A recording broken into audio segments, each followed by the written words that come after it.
Today's show, we will have the current president of the Sioux Chamber of Commerce and the incoming president of the Sioux Chamber of Commerce in September of this year. I'll be back with my guests right after these commercial breaks.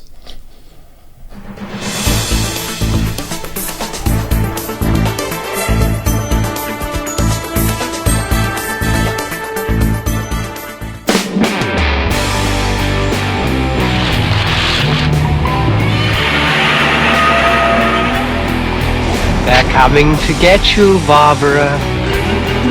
Listen to them. Children of the night.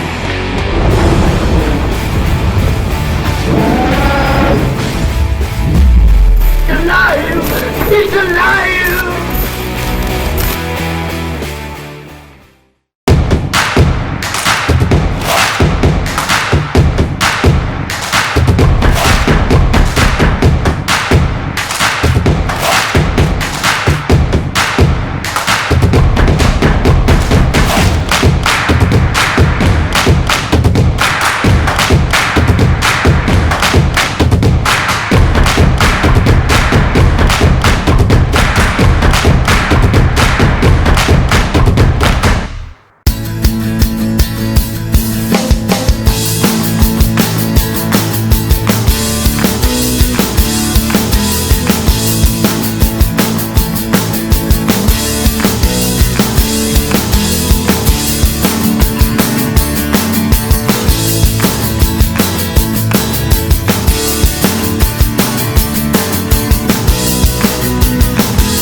Stopping at nothing, I'm up in your face, shaking it off, no matter the cost. I'm feeling the wind, I'm taking it all. I'm paving the way with the sweat and the blood. I'm at the top, rising above. I want the gold, give me the rush. Queen Midas, I got the touch. I'm pushing, I'm pushing, I'm pushing. I'm pushing, I'm pushing, I'm pushing. I'm pushing, I'm pushing, I'm pushing. I'm pushing, I'm pushing, I'm pushing. I'm pushing, I'm pushing, I'm pushing.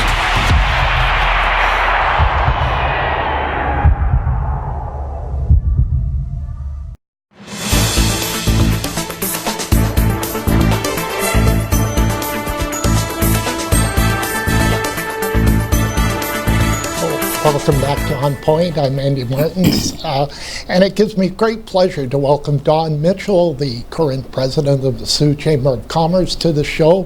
Thanks for coming in, Don. I really appreciate it. Oh, my pleasure, Andy. Thank you for having us. Let's start with this, Don. The logo and the branding of the city of Sault Ste. Marie, it affects everybody, the chamber and all of us in this community. We've been talking about it for a bit now, but I wanted to get your take on it. The logo, I'm still trying to understand it. The rebranding isn't bad, but what's your take on both of those subjects? Okay. Andy, this is, I guess, personal. I stand with probably 85%, or that's what we're seeming to see, who really don't understand why we made this kind of change in the dynamics involved in it. The rebranding is not a bad idea, but I think we could have done a better job of recognizing who we are, what we are. We all have to remember that this area was the gathering spot for years and years and years. And we have not, I think, emphasized that the way we should have. We are central to North America. We are central to a huge economic population base that we could point out. We are the center of the Great Lakes. I think the naturally gifted was a great idea, but maybe it's run its course, but we could have done something a little more dynamic to say, we're the center of Canada, we're the center of North America, and we're the center of everything here for the North American continent. We also could have probably looked at running a campaign that would have said, hey, students, people in Sault Ste. Marie, submit something. Let's make a contest out of this and save dollars and cents. And we all have to remember that when this is finished, they say it costs only about $30,000, but we've got to change all our stationery, all our videos, all our advertising materials will have to be changed over a period of time. So do I like it? Not particularly, but I don't think I'm alone. I think 85% don't like it. Well, also the issue with this is the community consultation and a public consultation, in my view is not the same thing. They consulted the community, but as I brought it out in the show the other day, is that is different. Community and public consultation is not the same thing. What do you think, Don? No, it's not. And I don't know in the Chamber's case, our consultation was not, here's 5-6 choices of logos, and this is what we're thinking. What do you think? We didn't have that opportunity. We were brought in very early and then didn't hear anything further until the announcement, along with the rest of the population. So were we consulted or brought into it? Yeah, we at the beginning, did we have any input whatsoever at the latter part? Absolutely not.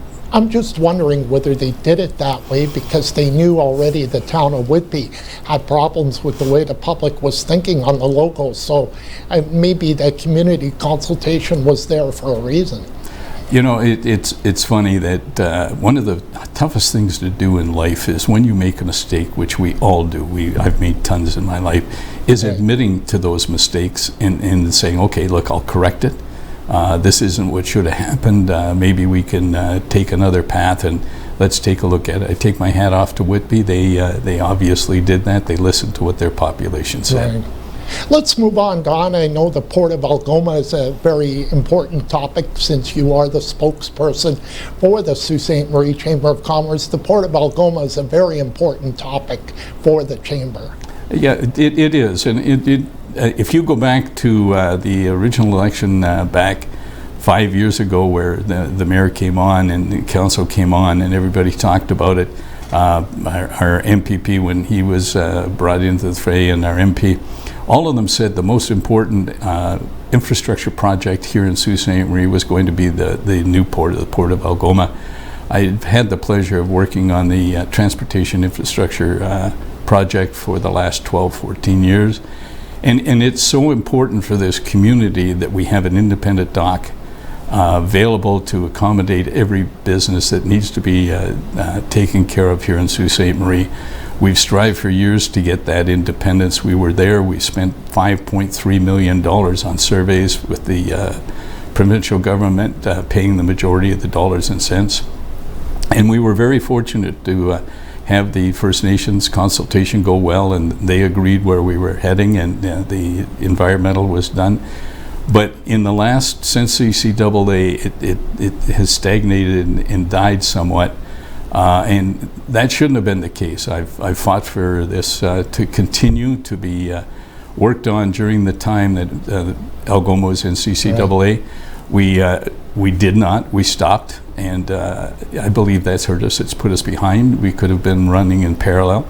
The other thing is we have to make sure that this port, and at least 1 or 2 docks are independent docks and necessary for other businesses like Tenaris and the Canada Salt and companies of that nature who need to rely on the port. And secondly, and probably most important, Norrens are coming here and looking at Sault Ste. Marie because of the transportation corridor, which will encompass and be part of an independent port so that they can ship and bring in their goods. Right. Maybe you can let our viewers know, Don, how important had the port been up to par now in 2019? How advantageous this would have been for the city of Sault Ste. Marie? There's thousands of jobs. I mean, this is a game breaker again. That once it's up and functioning and as an independent, we saw in studies with the Port of Algoma being just semi-operational over the last 2 years, the interest that was being gained in an independent port where other businesses, this is an attractant. It is something that if you go back in time when Clerg set up a steel plant, a power company, a railroad company, all of these things were job indicators and developers, and it's so important. Again, we have to remember, and Andy, you and I have talked about this, economics are growing in the community. 90% of all that growth comes from within the community itself. And the port is here. It needs developing, it needs expansion. The steel plant is great. It's got its own docking system, but we need an independent 1 or 2 docks, and that's what was being negotiated. And it fell off the table for a while and sat in limbo. It's not that it's gone, it's just it sat without any work being done on it for 3 years.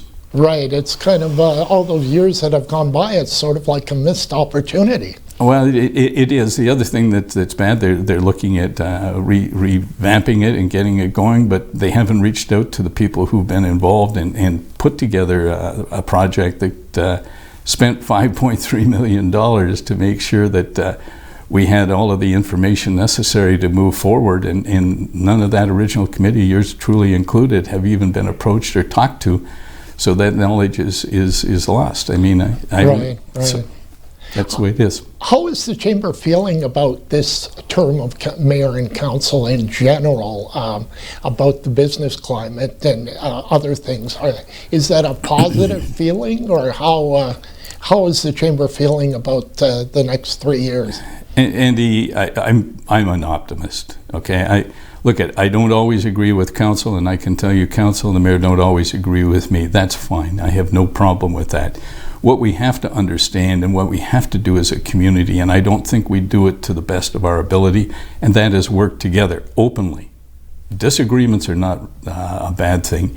All of us who have relationships, spouses, know that we can have arguments or bicker, but then we have to move on and put those arguments and disagreements behind, and tomorrow's a new day.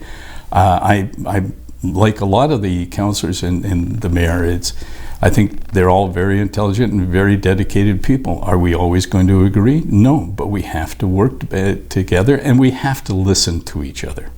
Exactly, that's the key, Don. You have to rise above the fray when you're in politics, and you have to reach across the aisle to all the groups in the community. In our remaining moments in this segment, Don, let's talk briefly about Bay Street. That's another area where the chamber feels that things could maybe be done a little bit differently. Well, again, I'm not going to put words in the chamber's mouths, but if you look at Bay Street, it's a major thoroughfare going from the west to the east, and I understand the beautification idea, and that's all wonderful, but I think we have priorities in this community that we have to look at. Right. And let me say that when I talk to contractors in that business, Bay Street itself could have been resurfaced and done and left as it was, but just being resurfaced for about a $2 million bill. And we have a tremendous problem going north, and we need some alleviation of the major thoroughfare going out. So Sackville's been in the making for a continuation through the third line. I think that's very important to take some of that traffic off of the Great Northern Road going north. I think we could have done that and resurfaced Bay Street for that $6 to $7 million figure, as opposed to revamping, narrowing down Bay Street. My biggest concern with narrowing down Bay Street is what happens in the wintertime if we have a winter like we did this past winter, and we're down to 2 lanes, and then we get it full of snow, and are we down to 1? What happens at the end of a Greyhound game? What happens at the end of something that goes on at the GFL Center Memorial Gardens? Right, it's sort of like you're gambling with it. Anyway, Don, that's it for this segment. Thank you. It's always great when you're here, and we had a great time. Thank you so much for coming in. Andy, thank you for having me. We'll be back with Carlos Spadafora, the incoming Sault Ste. Marie Chamber of Commerce president, right after these commercial breaks.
As a nation, Canada has participated in all of the major world conflicts.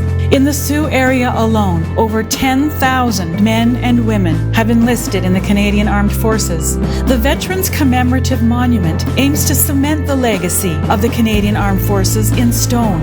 It will highlight the bravery, strength, courage, and sacrifice of our servicemen and women. In times of need, they volunteered to serve us. Now it is our time to thank and recognize their sacrifice. You can help honor our men and women of service by donating today to help construct this special, one-of-a-kind monument. Visit thosewhoserve.ca to find out how to donate and more.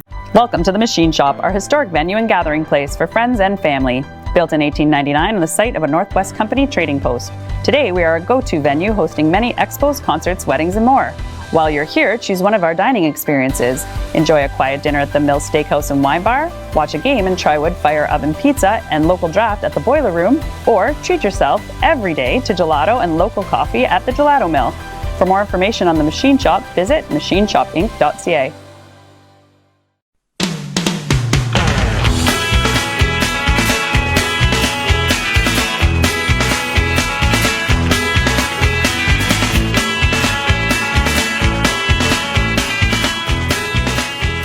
With over 45 years of experience, All Ontario Well Drilling offers hydrofracking and all well drilling services. Call 705-575-8088 or 705-257-9495. Welcome back to ONNPoint. I'm Andy Martins, and it gives me a great pleasure to welcome the incoming president of the Sault Ste. Marie Chamber of Commerce, Carlo Spadafora. Thanks for stopping by, Carlo, on your busy day to chat with us for a few minutes. Thanks very much for having me, Andy. It's a real pleasure to be here. Thank you. Well, no problem. You're welcome. I just wanted you to, we'll start off by, if you let our viewers know a little bit of your background. You're a very successful lawyer in Sault Ste. Marie, and how you got involved with the Chamber of Commerce. Sure. Thanks, Andy. So I was born and raised in Sault Ste. Marie, Ontario, here, our wonderful hometown. And like so many other folks, had the opportunity to see and explore different parts of the province, the country, and eventually professionally the world. And through a series of life events and meeting and talking to certain folks like former lawyers like Jamie Melville, Bob Pachaco, and Don Laidlaw, I found a place to hang my hat. Also with some of the input from Frank Provenzano, father of our mayor.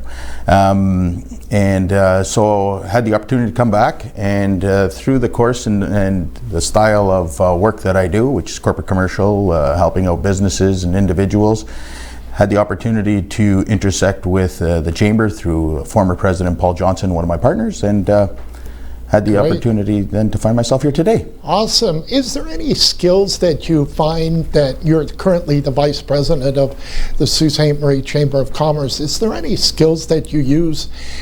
You're a lawyer. Are there any skills that come in handy when you're dealing with chamber business? Absolutely, Andy. I think that that's something that's important both for anybody that's interested in getting involved in the chamber. I mean, I have a legal background, and I think it's fair to say that any background that will touch upon any involvements with the chamber. Generally speaking, I think what you tend to look for is, at least from a legal perspective, is we do quite a bit of advocacy work. And that involves naturally taking a look at a series of issues, whether they're happening at a municipal, provincial, federal level, and then having the opportunity to gather input from our members, no different than what I do on a day-to-day basis on my day job. Right. And then finding ways to formulate policy positions or a general position to take something forward for to advocate for. And then of course just gathering people together and trying to bring a needs and a wants together with a demand and supply kind of formula, and trying to make things work out, always with the best foot forward for business and the community as a whole. Great. Do you find the chamber members are happy in general with the way things are in Sault Ste. Marie? That business tax is kind of high, but are you getting members that are content in 2019? Well, I think, Andy, that's obviously a bit of a mixed answer to that. I think that members as a whole are happy with the general upbeat feel that there is with regards to some of the recent announcements happening, both with regards to Algoma Steel, the ferrochrome plant announcement, and just generally with, the spring tends to bring people into a better mood than sometimes the long winter. But that said, there are and there remain to be very important issues that our members bring to our attention on a daily basis with regards to taxes, public works, certain legislation that is happening both at the provincial and federal level, and they want to see their issues, their points of view, their concerns addressed as soon as possible, so that we are ensuring that there is something happening and our voices and our issues are being brought forward. But I don't know how you feel, Carlo, but I think Josh Ingram of the Downtown Association is doing an outstanding job. Sorry guys, I can't keep this. That they need to do their part, and things need to go. It's more than just the chamber. You need other players to make good things happen. Yes, absolutely. I mean, it's very important. Look, if we're going to realize success as a community and ensure that our place, both in this province and in this country, is properly achieved, then it is a working and coming together. It is a working and coming together from the Chamber's perspective, from our members' perspective, from the leadership of our community, and working together. I'm sure President Don Mitchell has touched upon that, because that is simply a theme that we bring forward as the Chamber. And that is working together with our councillors, our mayor, and City Hall, and doing the same with our MPP and our MP and their staff. Of course, we tie that in with those of the Ontario Chamber of Commerce, and that leadership with Rocco Rossi, and then of course Perrin Beatty at the Canadian Chamber of Commerce. And that is how we have realized as a local chamber the successes that we have achieved through the advocacy positions that we've brought forward and have been adopted at the provincial and the federal level. And I think that that is something that I hope our membership is aware of, our city recognizes. We had a very key role several years ago in this whole the smelter process, and we continue to do that with regards to addressing skills gap, tax issues, and we will continue to do that because those are the issues that our membership is bringing forward to us. Right, exactly. It's a team effort, and you have to put the personalities aside and have a direction where you want to go. With that, how have you found the MP and the MPP? How have they helped the Chamber in getting towards that direction of positive business growth?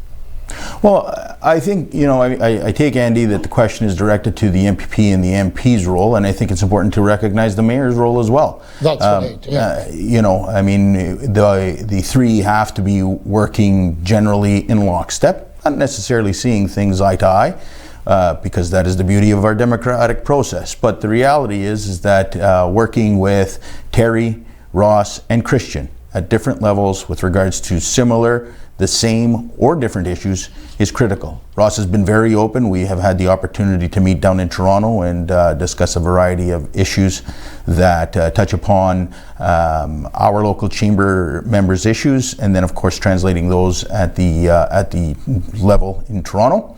And then naturally, obviously, with Terry as well, very important role, very important input, especially with the steel issues, the tariff issues that have impacted tremendously not only Algoma and Tenaris, but many of the other local businesses, both for the immediate past issues and longer term.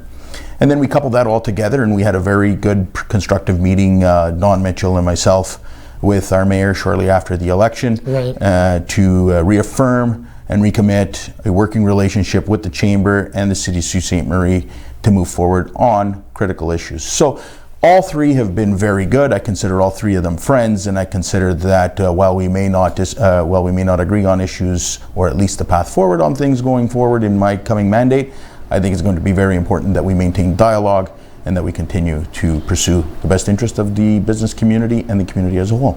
And you have the 130th anniversary coming up, which is great, and the public can say that the Chamber has been around for quite a while.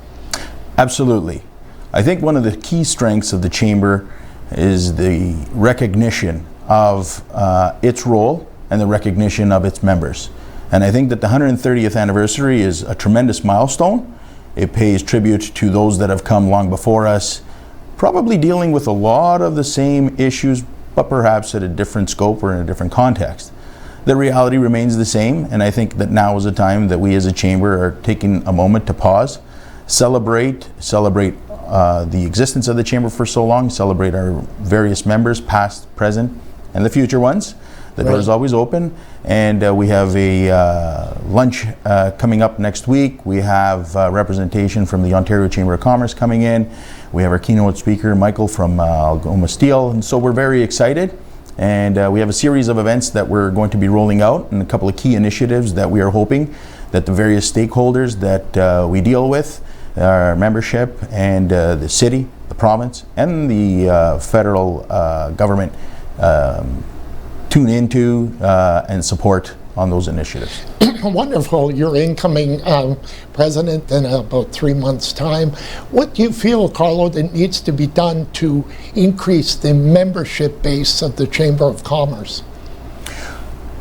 That's a very good and critical question, Andy. And I think that the answer is of course multifaceted. But let me just focus on this.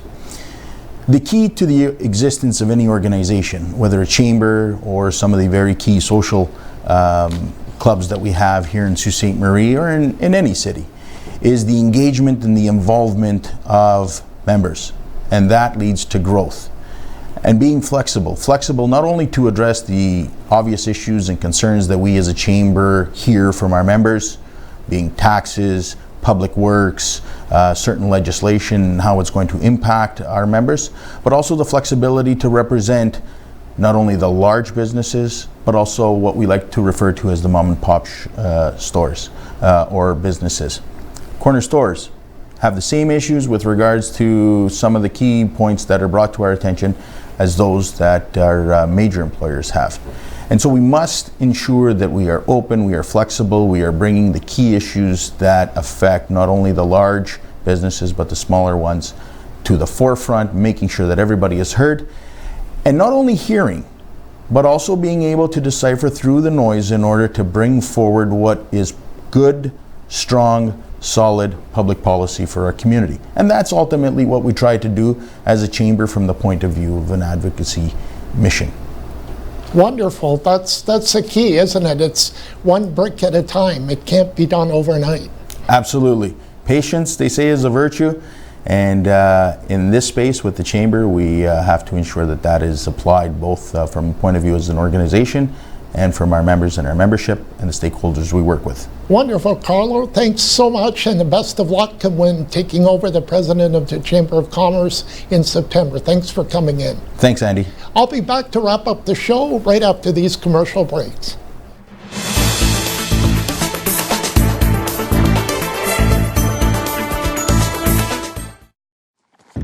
Housed in a 15,000 square foot custom manufacturing facility built to produce world-class cabinetry at surprisingly affordable prices, Great Lakes Fine Cabinetry brings your project from initial concept to final design.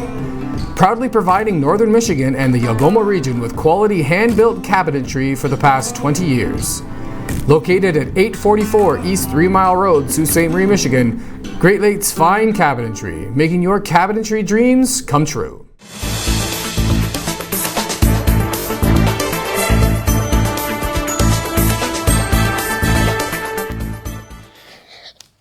We're back. Thank you so much for watching ONNPoint, and we'll be back, and we'll see you then. Thank you. I'm Andy Martins.